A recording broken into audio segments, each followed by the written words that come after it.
AM 560. The Answer. So, a lot of the listeners on the video streaming sites, which are asshat known as Facebook, Rumble, and YouTube, they all say when people get arrested. Let me be very clear. These are not states anymore. These are confederacies. They've nullified federal law.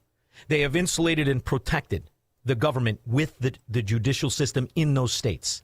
You understand? You're from a state where a gangster, big, fat, pasty white ass named Ed Burke, and everybody knew was a gangster for 50 years.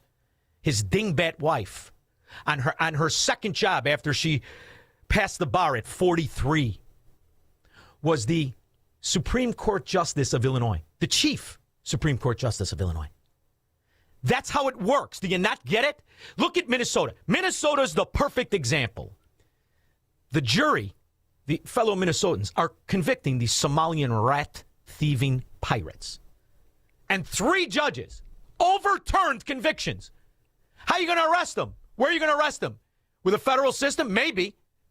But they have that little thing that lawyers who make up our government, they gave themselves immunity.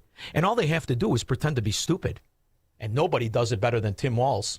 Close second would be Kamala Harris. I hope you got your shirt on. Multiple Minnesota judges are under fire for dismissing several recent Somali fraud cases. They are Judge Sarah West, Judge Amber Brennan, and Judge Hillary Calagiri.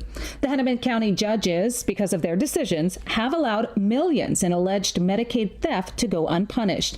For example, the Hennepin County jury unanimously convicted Somali migrant Abdul Fattah Yusuf on 6 counts of aiding theft by swindle in August after deliberating for just 4 hours. He stole $7.2 million from Medicaid. Jurors described the evidence as overwhelming, with the foreperson saying it was beyond a reasonable doubt based on financial records, witness testimony, and patterns of fraud diversion. However, in a reversal, Judge Sarah West arbitrarily set aside the jury's verdict and entered a judgment of acquittal on all counts.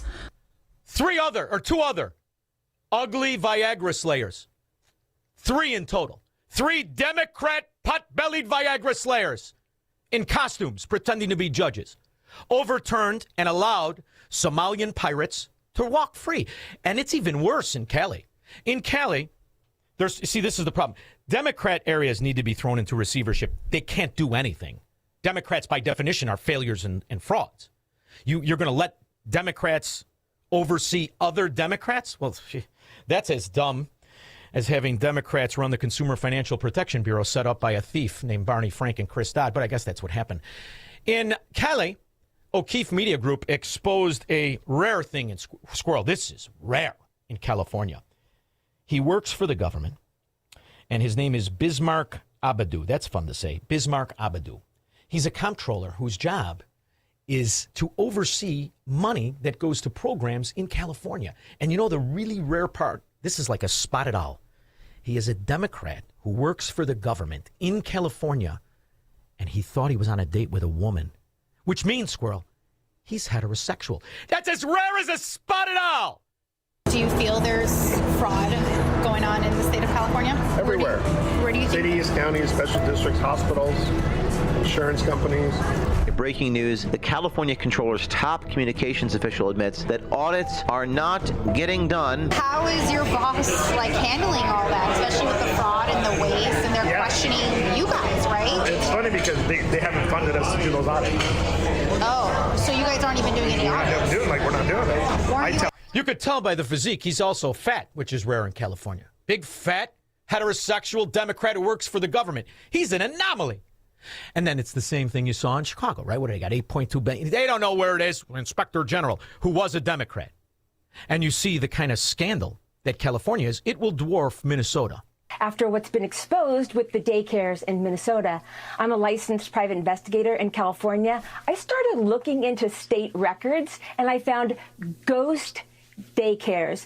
These are places where the state inspectors showed up. There would be 28 kids enrolled, and there were no kids there in the middle of the day and in the middle of the week. In fact, it's like going to one of those street department garages in Chicago. Where is everybody? Nobody knows. And that's who occupies it.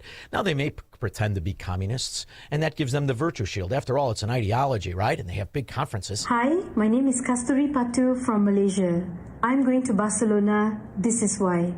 To meet like-minded progressive men and women in upholding, defending, and protecting justice, democracy, human rights, human dignity, and the rule of law. See you in Barcelona. Where's the communist country that has those things? Is there one? Is it Havana or is it Venezuela? Hard to find a dog still in Venezuela, although we're going to import them. And this is the game. And they like it that way because they can cover it up. ABC, NBC have yet to cover massive hospice fraud in Gavin Newsom's California. It goes on to say, since Dr. Mehmet Oz sounded the alarm in January about the rampant Medicare fraud inside California's hospice system, ABC and NBC have not spent a second, not 1 second, on their flagship morning and evening newscasts informing viewers of the billions of dollars scammed from U.S. taxpayers. Not a second on fraud. That's how you cover it up. And it's the same thing for the good news. For instance, what Trump has done at the border, how many hundreds of thousands of Americans he saved by weakening the cartels, weakening the drug distribution, all of the benefits that he's doing by exposing this. But more importantly, he's attacking the core of the problem in this country. And he has those things, Squirrel, that Joe Biden never had because he was getting his diaper changed on a changing table with those little skinny legs in the air waiting for baby powder. It's called a press conference, an impromptu press conference on Saturday, and it was a very important one. Ibogaine, because it's so important, and experienced an 80 to 90% reduction in symptoms of depression and anxiety within 1 month. Can I have some, please? I'll take some. If we can get the bulk of these postmenopausal Merlot addicts off of antidepressants, we might be able to save this country. If not, we'll just keep calling them what they are, sexually frustrated communists. 312-642-5600. Marxists, socialists, and communists are not welcome on the Sean Thompson Show on AM 560. The Answer.